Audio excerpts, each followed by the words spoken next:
Primeira carta de Pedro, capítulo 2, do 13 ao 17. Diz assim a palavra de Deus: Sujeitai-vos a toda a instituição humana por causa do Senhor, quer seja ao rei como soberano, quer às autoridades como enviadas por ele, tanto para o castigo dos malfeitores, como para o louvor dos que praticam o bem. Porque assim é a vontade de Deus, que pela prática do bem façais emudecer a ignorância dos insensatos. Como livres que sois, não usando, todavia, a liberdade por pretexto da malícia, mas vivendo como servos de Deus. Tratai todos com honra, amai os irmãos, temei a Deus, honrai o Rei. Vamos orar. Senhor nosso Deus, mais uma vez nós nos colocamos diante de Ti, Senhor, para pedir a Tua graça, a iluminação do Teu Espírito, para que possamos fazer a exposição desse texto. Ó Deus amado, dá-nos sabedoria do alto, Senhor.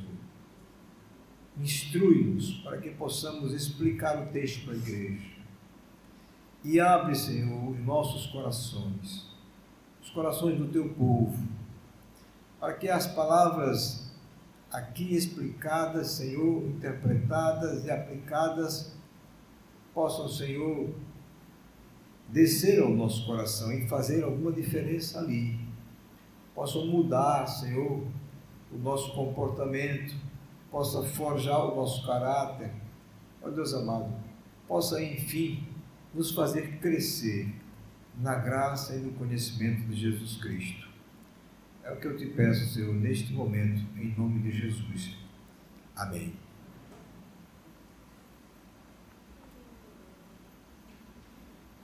Nós estamos fazendo algumas exposições na primeira carta de Pedro, e hoje o apóstolo, na sessão que nós separamos aqui para expor, ele vai falar de um tema que é bem, eu acredito que bem pertinente, ou seja, obediência às autoridades, né? Nós estamos, inclusive, às portas de uma eleição, então não é nada programado, mas é porque nós estamos seguindo a sequência da exposição. O texto nós podemos dividi-lo em duas partes principais. A parte em que ele diz que nós devemos nos sujeitar, e depois ele vai nos mostrar a vontade de Deus quanto ao assunto. Então vejam, o apóstolo Pedro, ele começa dizendo o seguinte: sujeitem-se, porque ele diz sujeitai-vos, né? É o que diz aqui o nosso texto. Sujeitai-vos a toda a instituição humana. Sujeitar-se, essa palavra é um termo militar que significa colocar-se sob as ordens do comandante. O termo é um termo militar com esse significado. Ou seja, é colocar-se em atitude de submissão. Então, quando ele diz sujeitem-se, ele está dizendo que nós devemos nos colocar em atitude de submissão. Só que ele faz aqui, ele coloca como se fosse uma cláusula. Ele diz: por causa do Senhor. E isto, meus irmãos, faz toda a diferença. Por causa do Senhor. Mesmo sabendo que a nossa pátria não é aqui, que nós, na verdade, não somos cidadãos daqui, mas nós somos cidadãos dos céus, mesmo sabendo disso, nós devemos viver, meus irmãos, em submissão às autoridades constituídas. para que Deus seja honrado e seja glorificado. Por causa do Senhor. Para a honra de Cristo, é que nós devemos nos submeter às autoridades constituídas. É importante que se diga o seguinte: exceto se essas autoridades nos obrigarem a agir de modo contrário à lei de Deus. Se essas autoridades fizerem algumas leis, ou estabelecerem algum tipo de decreto ou ordem que nos obriguem a agir contrário à lei de Deus, então nós não podemos obedecer. Aí, meus irmãos, nós temos que desobedecer, porque é assim que a Bíblia nos ensina. Quando os discípulos estavam diante do Sinédrio, eles foram inquiridos sobre muitas coisas, somente Pedro e João, e os sacerdotes, os escribas, as autoridades religiosas da época disseram que eles estavam proibidos de falar no nome de Jesus. E eles disseram: vejam se isso é justo. Importa-nos obedecer a Deus do que aos homens. Na verdade, meus irmãos, esta é a grande questão. A nossa obediência principal, primeira, é ao nosso Deus. É às leis do Senhor. Enquanto as leis dos homens estiverem dentro ou sob as leis do Senhor, então é dever nosso, como cidadãos, obedecermos essas leis. Mas quando essas leis transgredirem as leis do Senhor, aí já não é mais dever nosso. Então é importante que logo no início nós façamos essa explicação. E aí ele vai dizer: sujeitem-se. Em primeiro lugar ele diz: a toda autoridade constituída. A parte A do versículo 13. A toda instituição humana, ou toda autoridade constituída. A NVI ela traduz assim. Essa palavra instituição humana quer dizer criação humana, a autoridade que foi criada pelo homem. Pedro, na verdade, ele não está se referindo aqui a uma pessoa que foi investida de autoridade. Ele não está se referindo a uma pessoa, mas ele está se referindo aos poderes civis estabelecidos pelos homens, ou seja, a autoridade em si, não a uma pessoa, mas aos poderes que foram estabelecidos pelos homens. Por isso que ele diz a toda instituição humana. Nós poderíamos dizer até que ele está se referindo ao Estado, juntamente com os seus representantes oficiais. O Estado é quem faz as leis e tudo mais. Mas ele diz também, em segundo lugar, sujeitem-se à autoridade suprema. Veja na parte B do versículo 13. Quer seja ao rei como soberano. Então aqui agora, a palavra grega se refere àquele que tem a autoridade suprema, ou seja, aquele que é o líder do povo, o príncipe, comandante, senhor da terra ou rei. Nós devemos nos sujeitar também ao comandante supremo, aquele que é o líder supremo. No nosso caso, meus irmãos, a autoridade suprema é o presidente da República, né? Até porque ele é o comandante em chefe das Forças Armadas, então ele é a autoridade suprema. Isso não quer dizer que ele tem autoridade ou poder para fazer qualquer coisa, mas ele é realmente a autoridade suprema. E em terceiro lugar, ele diz que nós devemos nos sujeitar também às autoridades que foram investidas pela autoridade suprema, ou seja, delegadas. São autoridades talvez um pouco mais abaixo. Veja o versículo 14. Quer as autoridades como enviadas por ele, pelo rei, o soberano, tanto para castigo dos malfeitores, como para louvor dos que praticam o bem. E aqui, na verdade, a palavra grega para autoridades é a seguinte expressão, ele usa a expressão legatus Caesaris, ou seja, um oficial que administra uma província em nome e com a autoridade do imperador romano. Nós poderíamos dizer, meus irmãos, que essas autoridades podem ser os governantes. A NVI até traduz assim, governantes.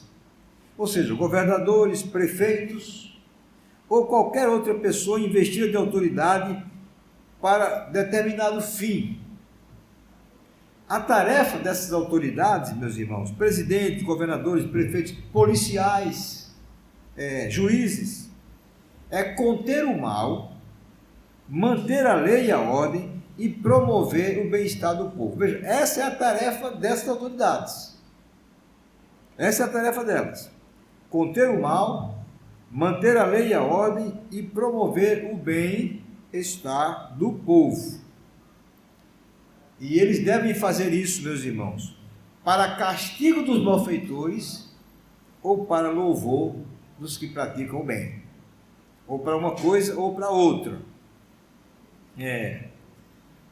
Depois o apóstolo vai dizer qual é a vontade de Deus com respeito ao assunto. No segundo ponto. A vontade de Deus com respeito a que nós devemos nos sujeitar às autoridades, primeiro, é que vivamos na prática do bem. Versículo 15. É isto que Deus se agrada, que nós vivamos na prática do bem. Veja o que aqui diz. Porque assim é a vontade de Deus, que pela prática do bem façais emudecer a ignorância dos insensatos.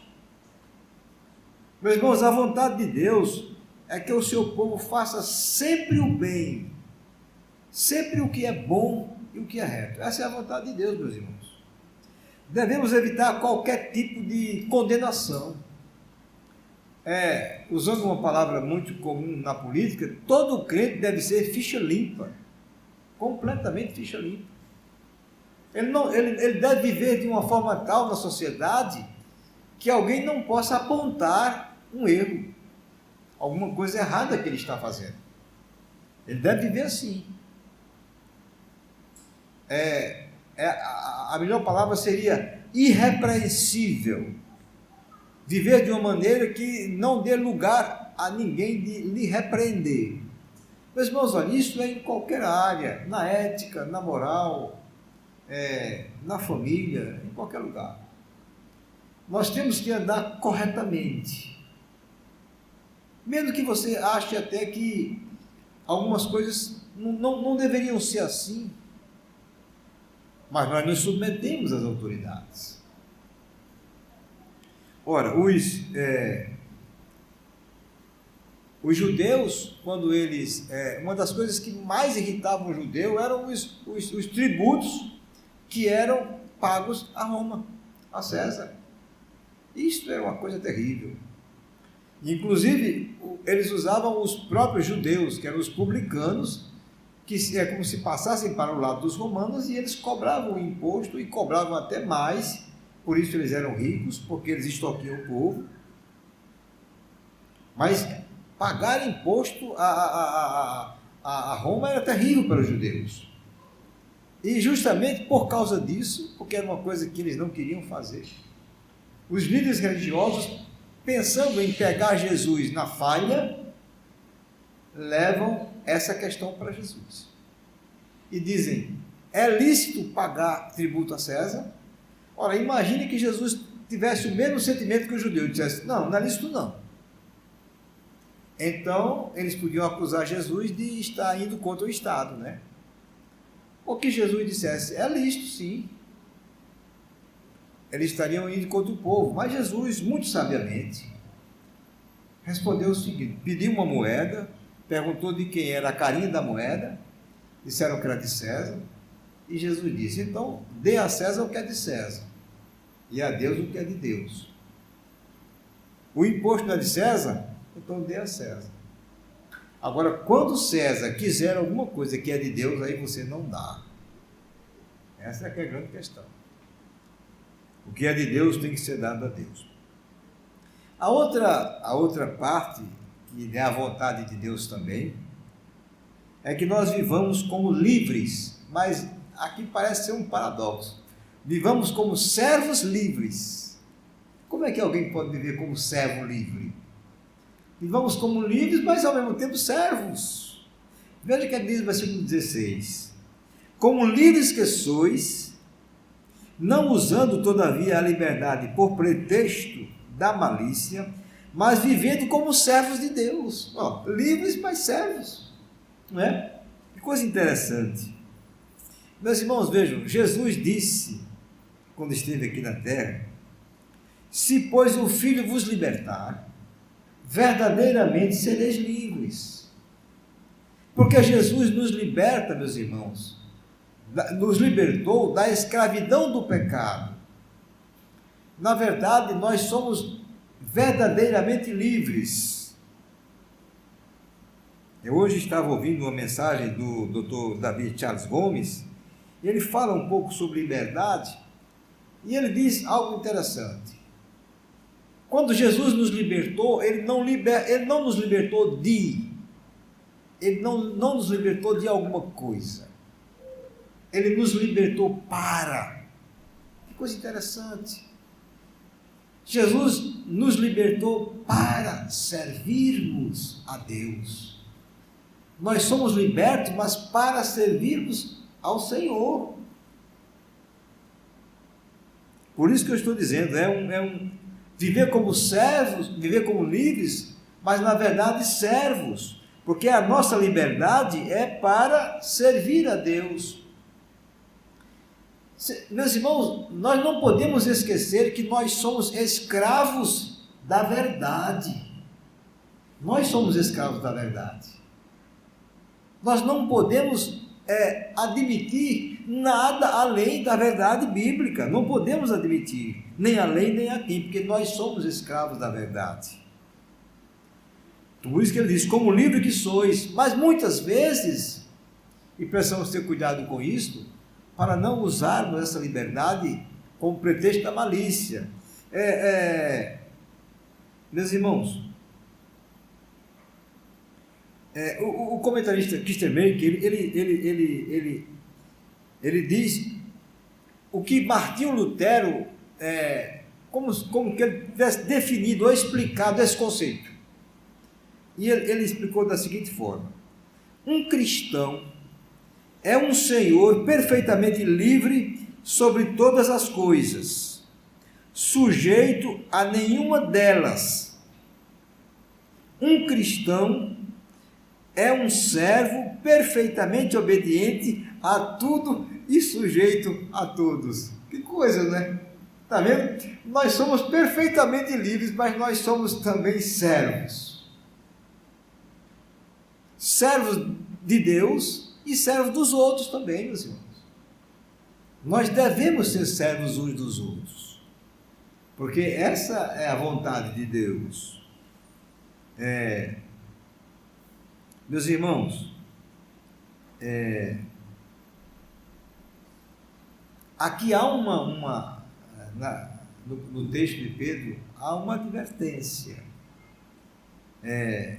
que nós somos livres, mas nós não devemos usar a liberdade, a expressão que ele usa aqui é para disfarçar, ou seja, como usando uma máscara, a malícia. Nós não devemos usar a liberdade para isto, porque é possível que eu use a liberdade como se fosse uma máscara em mim para disfarçar a malícia e a maldade que vai no meu coração. O que Pedro está dizendo aqui é que nós devemos usar essa liberdade, use-na, entretanto, para servir a Deus. Se nós somos livres, e nós somos em Cristo, que usemos essa liberdade para servir a Deus e servir aos outros, meus irmãos. E a terceira coisa, que também é a vontade de Deus, é que nós tratemos a todos com honra. Está aqui no versículo 17. Tratai todos com honra, amai os irmãos, temei a Deus, honrai o rei. esta é a exortação do apóstolo. Nós devemos honrar a todas as pessoas, meus irmãos, sem acepção. Não importa se seja pobre ou se seja rica, se seja importante ou não, se seja autoridade ou não autoridade. Nós devemos honrar a todas as pessoas, honrar a todos, e devemos fazer isso por temor a Deus, porque nós tememos a Deus. Naturalmente nós somos propensos a honrar aquelas pessoas que talvez no nosso conceito mereçam honra. Todos merecem honra. Nós devemos honrar a todos, e seria muito bom que não fizéssemos isso por bajulação, que a honra fosse realmente, como diz a palavra de Deus, a quem honra, honra, não por bajulação. Tá certo, meus irmãos? Algumas considerações finais para a gente encerrar. Toda autoridade provém de Deus, toda autoridade. Eu estou falando da autoridade em si. Se alguém foi investido de autoridade, quem deu a ele essa autoridade foi Deus, porque só Deus pode conceder autoridade aos homens. Um exemplo claro disso foi quando Jesus estava diante de Pilatos. Ora, Pilatos não era uma autoridade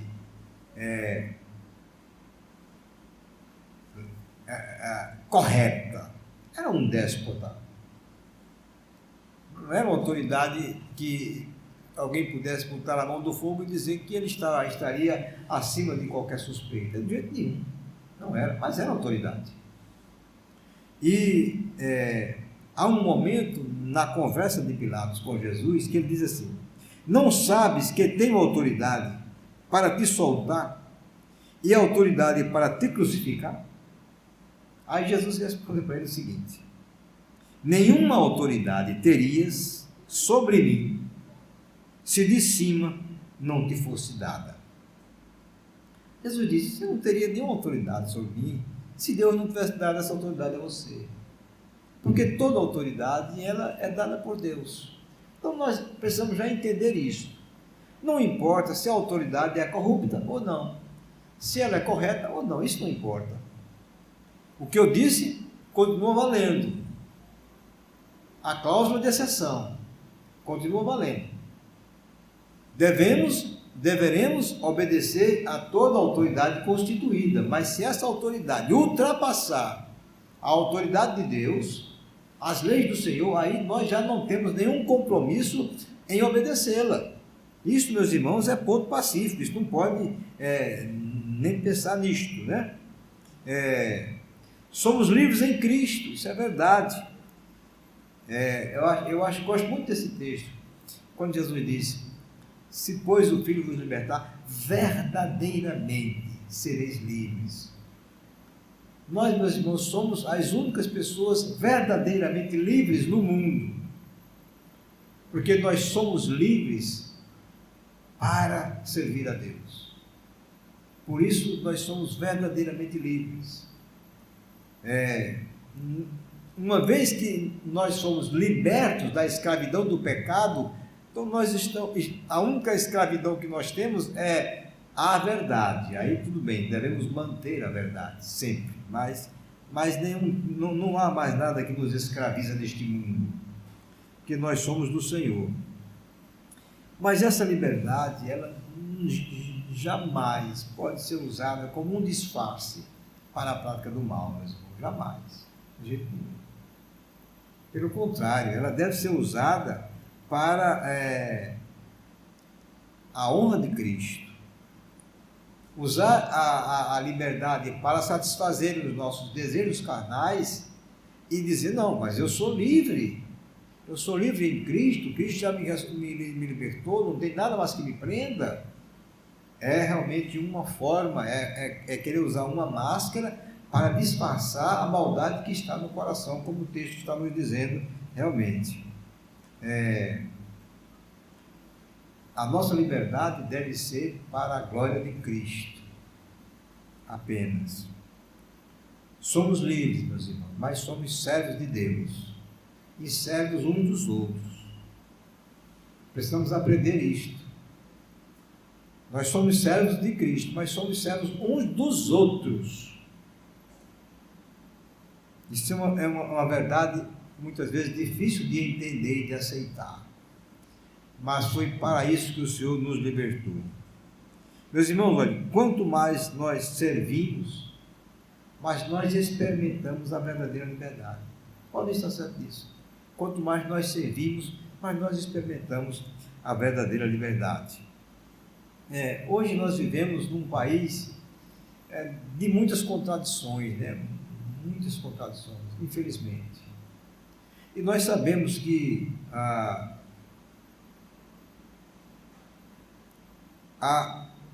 autoridades e autoridades. Há linhas de pensamento que são totalmente contrárias a Cristo. São anticristo, na verdade. Meus irmãos, nós nesse período de pandemia, nós vimos as autoridades se intrometendo em assuntos da igreja que ela não tinha nenhuma ingerência sobre isso. Até querendo ditar como as igrejas deveriam celebrar a Santa Ceia e outras coisas mais. Ultrapassando o limite da sua autoridade. Isto é uma questão que nós precisamos pensar. Se de fato nós temos que nos submeter a esse tipo de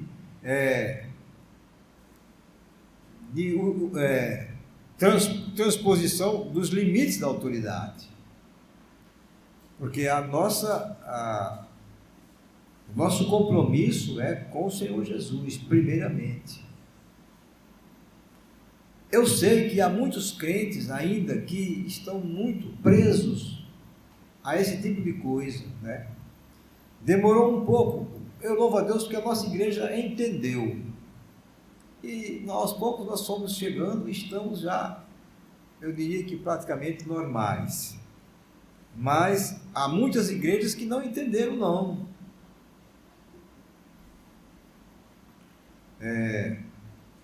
Você vai num restaurante, num supermercado, em qualquer lugar, e as pessoas estão lá normalmente, fazendo suas coisas, comprando, falando, fazendo tudo que deve fazer, mas para a igreja, por quê? Porque as autoridades liberaram os supermercados, mas não liberaram as igrejas. Que coisa terrível, né? Bem, então a questão é: você está junto das pessoas ou a questão tem a ver com a igreja? É por isso que eu disse, nós precisamos repensar isto aí. As pessoas do mundo que são anticristo, antideus, e eu sei que há muita gente querendo mudar as coisas, os princípios, querendo mudar aquilo que é de Deus, naquilo que é para aquilo que é do mundo. Há muita gente querendo fazer isso. Não, essas pessoas não vão, meus irmãos, perder nenhuma oportunidade para interferir. E eu creio que isto talvez tenha a ver com, quem sabe, algum tipo de tribulação que nós, como povo de Deus, venhamos a passar. Porque vamos ter que, quando essas autoridades começarem a transpor esse limite, nós vamos ter que dizer não. Vamos ter que dizer não, não vai poder ser assim. Porque não parece que a preocupação é com a vida. Não parece. Como eu falei hoje de manhã aqui, né? A quantidade de pessoas, a aglomeração de pessoas sem máscaras e todas juntas, enquanto que para a igreja foi muito difícil, né? E ainda tem muitas restrições para se vir para a igreja. Mas, meus irmãos, mantém-se ainda a palavra de Deus. Devemos nos submeter, nos sujeitar às autoridades constituídas, porque é bíblico e devemos orar por elas. A Bíblia nos instrui a fazermos isto sempre, mas entendamos de uma vez por todas, o nosso compromisso é com o Senhor e com a sua lei. Amém? Amém. Que Deus, pois, tenha muita misericórdia de nós e nos ajude, nos dê o discernimento necessário para que possamos enfrentar esses tempos, que não são tempos fáceis, são tempos difíceis.